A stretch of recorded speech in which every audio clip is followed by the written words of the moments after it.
project planning and control, PP&C analysis, and performance measurement. Course 3, Module 3. Module 3 introduces EVM as the required integration tool for DoD and NASA programs, covering the full framework from definitions through TCPI and trend analysis. EVM is not just a reporting requirement. Used correctly, it tells you where a program is headed before it arrives. Used incorrectly, it produces numbers that no one acts on. The 4-step S-curve build in this module is the most important pedagogical sequence. Each curve adds information that the previous one was missing, and the full picture only emerges when all three are shown together. After this module, the student should be able to read a CPR, compute the key metrics, assess whether an EAC is defensible, and identify the warning patterns that precede major overruns. In this module, you'll learn how earned value management helps measure program performance and forecast future outcomes. We'll explore the core EVM metrics, evaluate cost and schedule performance, assess the credibility of program forecasts, and identify trends that often signal future overruns. By the end of the module, you'll understand how EVM supports effective program assessment and informed decision-making.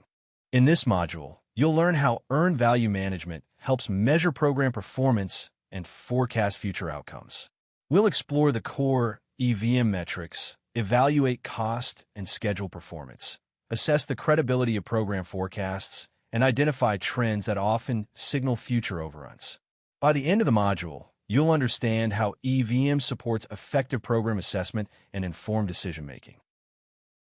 By the end of this module, you'll understand how earned value management is used to measure program performance, evaluate cost and schedule efficiency, and forecast future outcomes.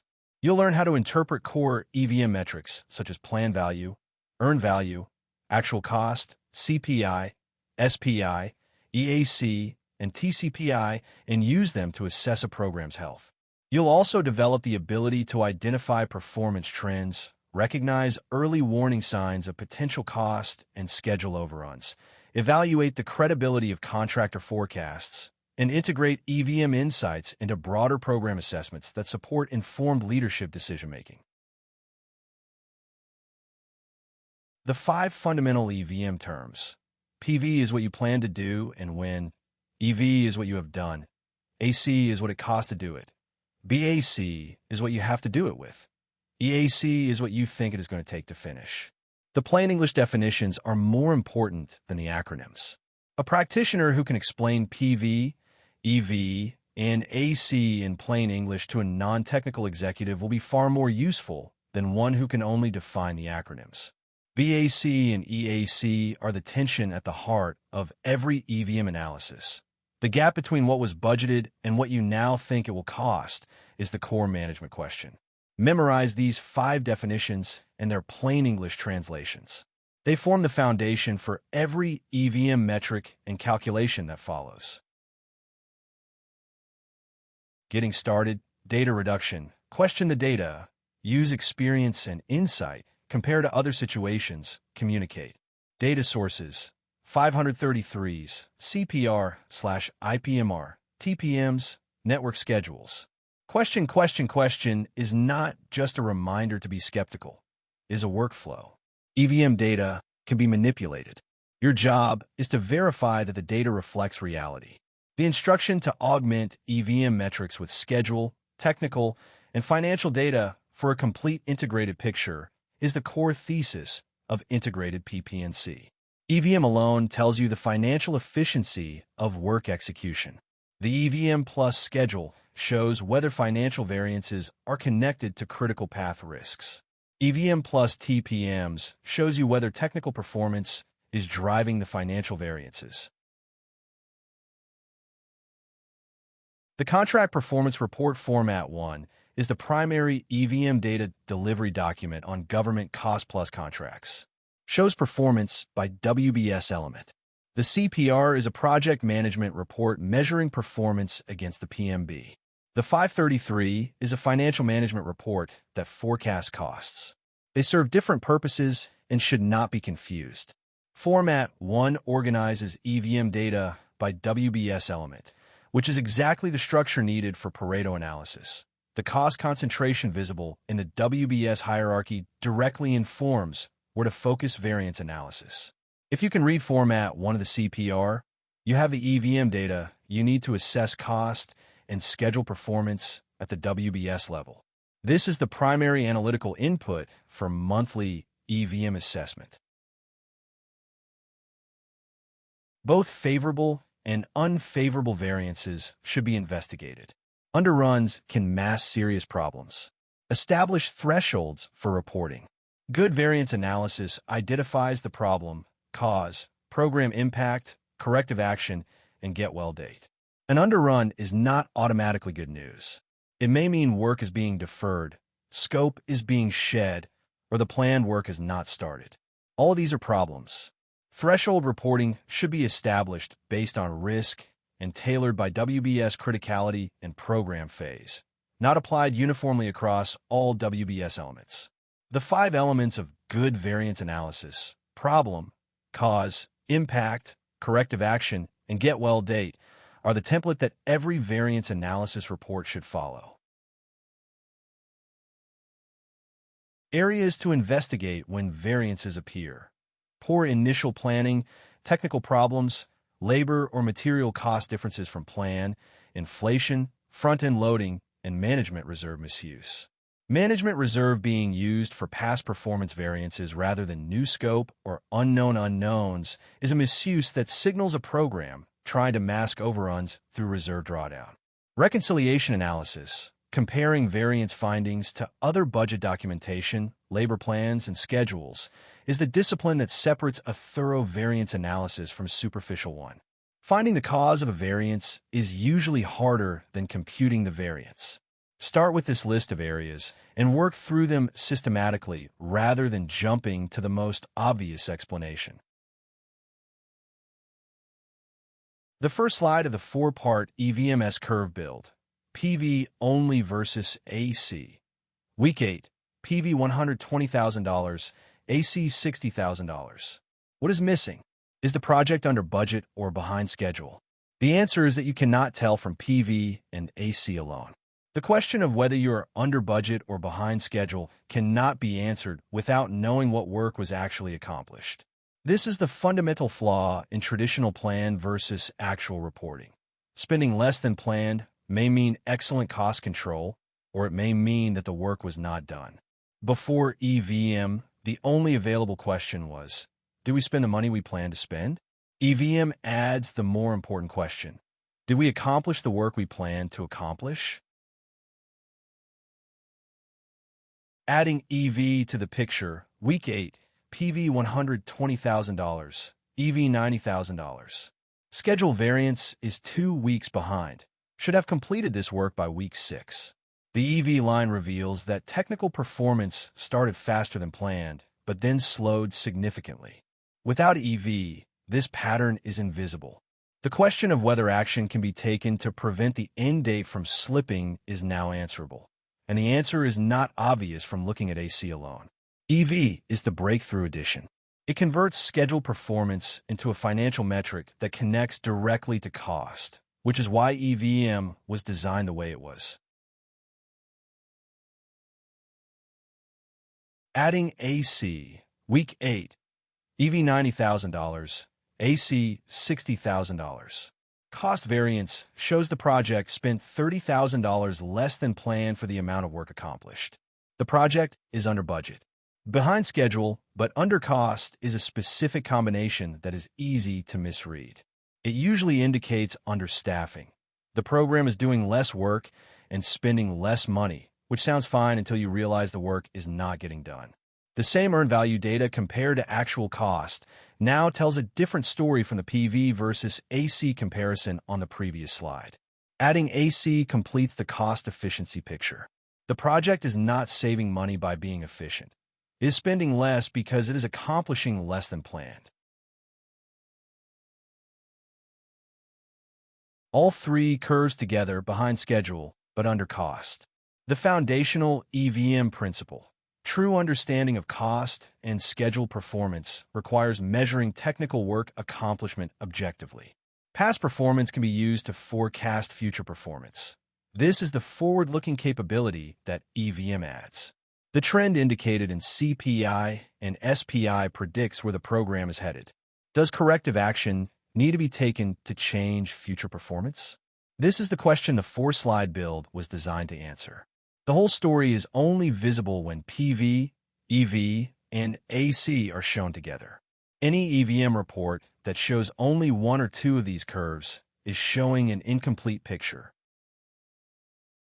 CV and SV formulas. CV equals EV minus AC. Favorable is positive. SV equals EV minus PV. Favorable is positive.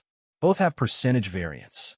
Favorable is positive for both metrics. This is an important sign convention to memorize because it is counterintuitive for cost.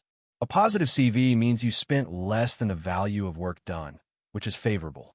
EV analysis tools will produce these results automatically, but it is still the analyst's job to verify that the data is accurate before acting on the computed variances. These formulas produce the variance numbers that go into the CPR and all EVM reporting products. Understanding them at the formula level is the minimum qualification required to interpret EVM data. Management reserve is the portion of the project budget base set aside for unforeseen and unplanned events. It is not part of the performance measurement baseline and has no scope assigned to it. MR is meant for budgeting the realization of known and unknown risks within project scope, not for covering past performance variances. Using MR to mask overruns is a misuse that will eventually be visible in the EVM data. MR should be allocated in future periods, not retroactively applied to past periods. Retroactive application obscures the true cost variance history. Tracking MR usage is a separate analytical responsibility from tracking EVM variances. If MR is being drawn down without a corresponding reduction in the risk register, that is a red flag. CV and SV trending table, showing negative CV, meaning more was spent than planned, and negative SV, meaning less was accomplished than planned. Trending these metrics over 3 to 6 months is more informative than reading any single month. The direction of change in CV and SV tells you whether the program is recovering or deteriorating. The dollars and thousands notation is a reminder that EVM is a dollar-based system. Schedule performance in EVM is measured in budget value of work accomplished, not in time units. A trending table of CV and SV should be one of the standard products in every monthly EVM analysis. The 3-month trend tells you more than any individual month's data. Plain English translation of EVM metrics. Negative CV means more spent than planned. Negative SV means less accomplished than planned. SPI of 0.85 means for every dollar planned, 85 cents of work was done. The plain English versions of these metrics are what you use when briefing a program manager who does not know EVM. The formulas are for computing. The plain English is for communicating. CPI of 0.95 means for every dollar spent, 95 cents of work was accomplished, not bad. SPI of 0.85 means for every dollar of work planned, only 85 cents was accomplished, more concerning. Memorize the plain English versions. They're what you will say in every briefing, every status meeting, and every phone call with a program manager who wants to know what the numbers mean.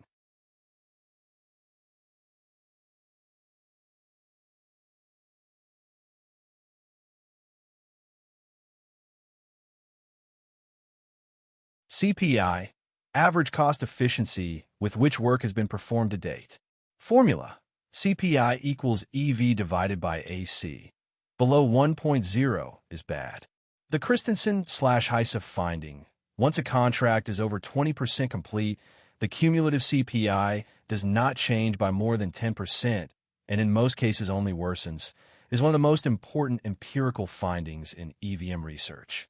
A CPI of 0.88 at 23% complete is almost certainly going to stay between 0.78 and 0.97 for the remainder of the contract.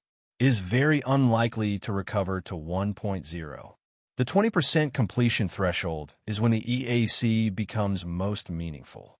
Before 20%, the CPI is too early to be statistically stable. After 20%, is highly predictive of final outcome.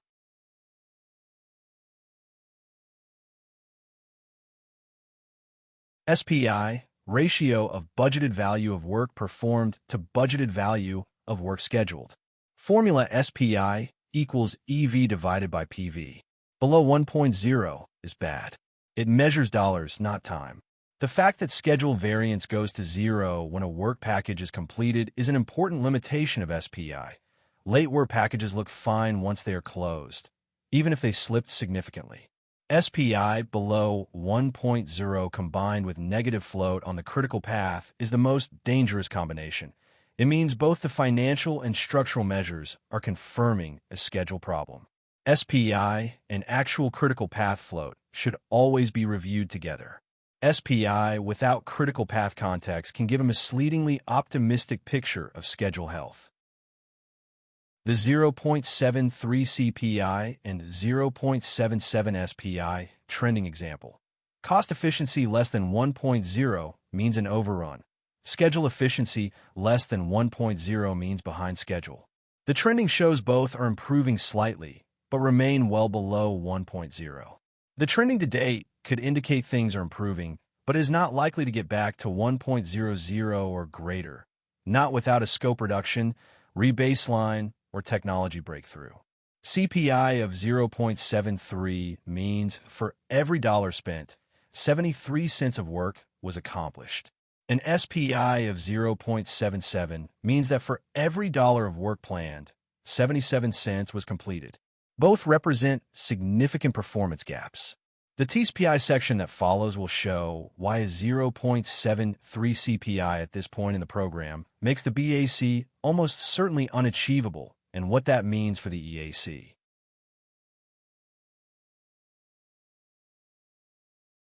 The EVM impact table shows what different combinations of CPI and SPI indicate about program health.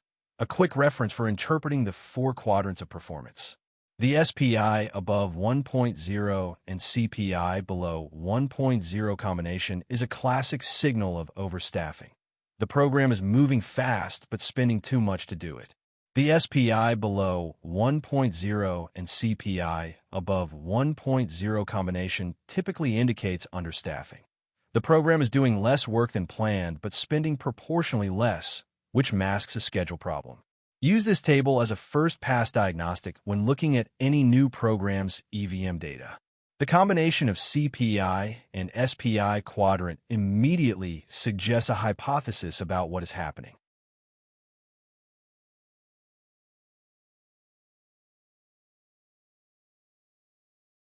TCPI, the cost efficiency required to meet the budgetary goal.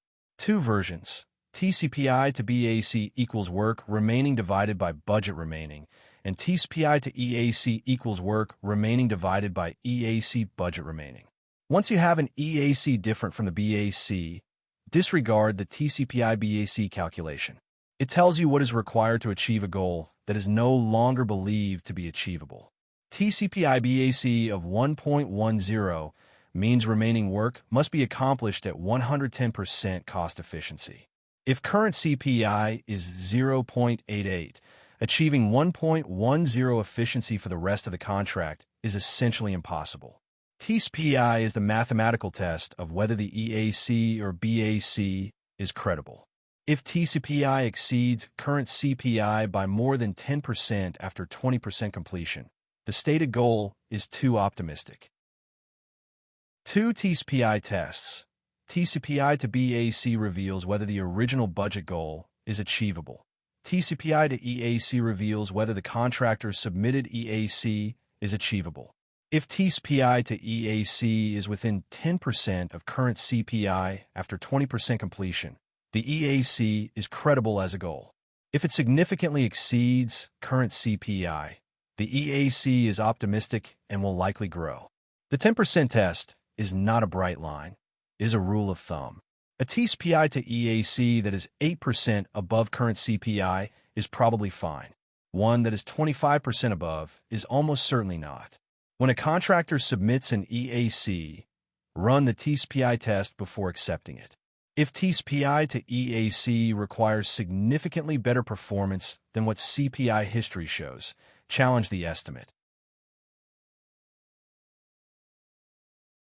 Work example, BAC $240,000, EAC $320,000, CPI 0.73, TCPI BAC 1.10, TCPI BAC 0.75, project 19.2% complete.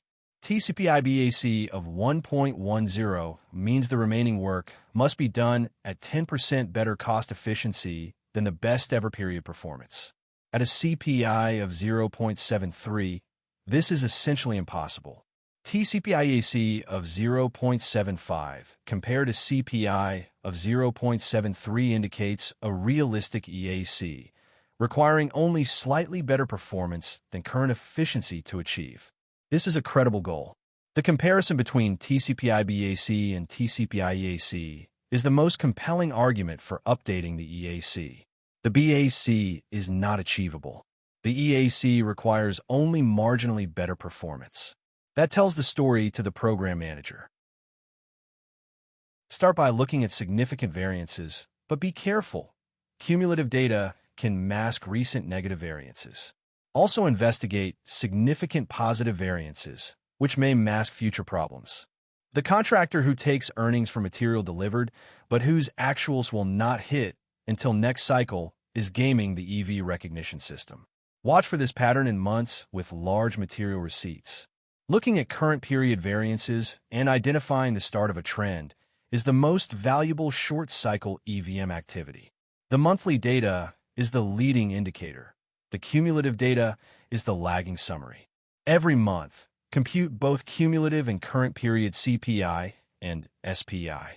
If the current period is below the cumulative, the trend is worsening. If the current period is above the cumulative, there is a genuine recovery signal. Focus on significant elements using the 80-20 Pareto rule. Watch for variances greater than plus or minus 10% early in the program, less than 5% complete. Graph and analyze.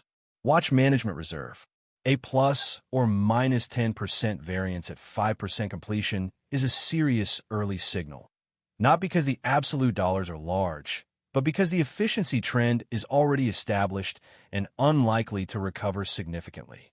Management reserve should not be applied to offset cost variances. This is a policy point that the integrator must monitor actively, because the temptation to paper over variances with Mr. Drawdowns is strong.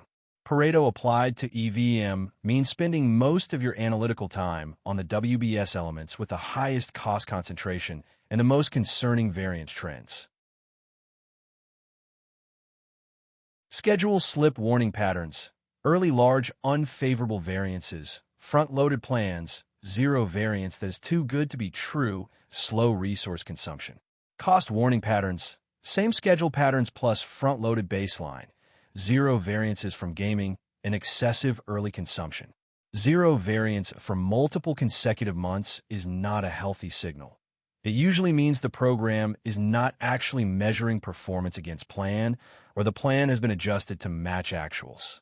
Front-loaded plans and front-loaded baselines are the most common form of EVM gaming. They allow early performance to look favorable while deferring the real challenge to later periods. When you see any of these patterns, flag them immediately. They are the warning signs that a larger problem is developing beneath the surface of acceptable-looking metrics. Excessive optimism. Past performance is the best indicator of future performance.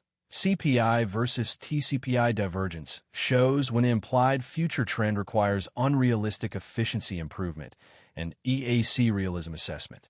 The actual trend and implied future trend diverging is the formal description of what happens when a contractor submits an EAC that requires performing better than they have ever performed. Past performance is the best indicator of future performance, is the empirical finding that underlies the Christensen/Heise study and the TCPI calculation. Both are applications of the same principle. When challenged on an optimistic EAC, ask the contractor to show you the period in their cost history when they achieved the CPI efficiency their EAC requires. If they cannot show it, the EAC is optimistic. 2 trend examples. Unfavorable schedule variance that is behind schedule but improving each month, and favorable schedule variance that is ahead of schedule but deteriorating each month. The program that is behind but improving has a genuine recovery signal. The trend direction is encouraging even if the current position is unfavorable. The program that is ahead but worsening is the more dangerous situation. It may look healthy today, but the trend says it will be behind schedule soon. This distinction matters for management response. The improving but behind program needs resources to complete the recovery. The program is ahead but worsening and needs an investigation into the causes of the deterioration before it becomes a crisis. The schedule trend table showing unfavorable but improving versus favorable but worsening for both schedule and cost variances over a 3-month reporting window. Reading the trend direction, not just the current value, is the skill that separates a sophisticated EVM analyst from a basic one. 3 months is the minimum window for a trend assessment. 1 month of data is a data point. 2 months is a comparison. 3 months is a trend. Add a trend direction column to every EVM summary table you produce. The direction, improving, stable, or worsening, is often more informative than the current metric value. The integrator does not need to be an EVM expert or practitioner. They need to understand how to read and use EVM data, know the basic definitions and formulas, and use the data to focus their assessment. The integrator is a user of EVM output, not a builder of the EVM system. The EVMS is built and maintained by the contractor. The integrator's job is to interpret and challenge it.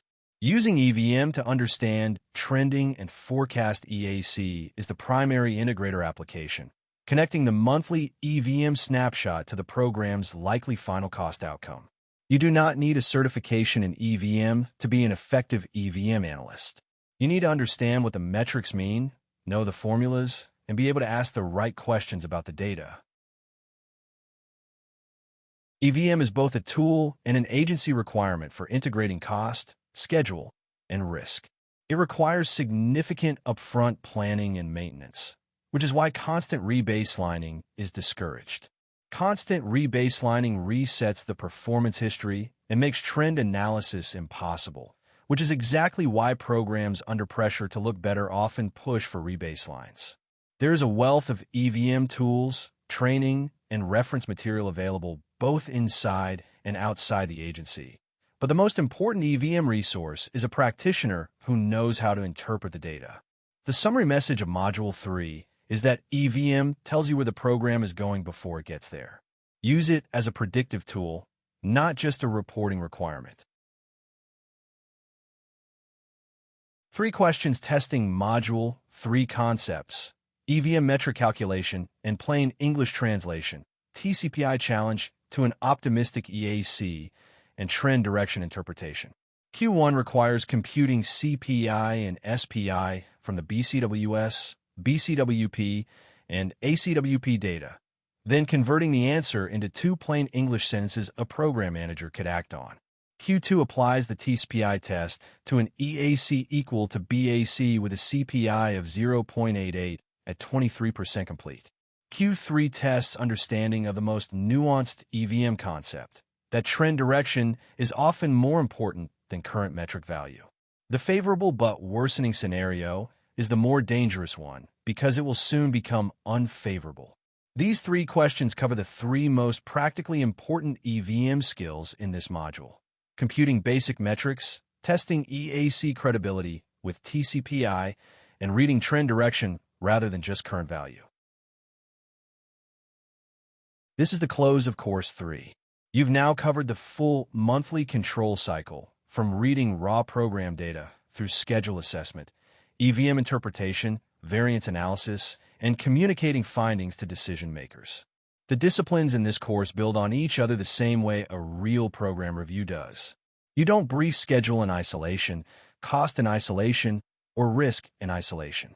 You build one integrated story, and you know where every number came from and what it means for the program's future.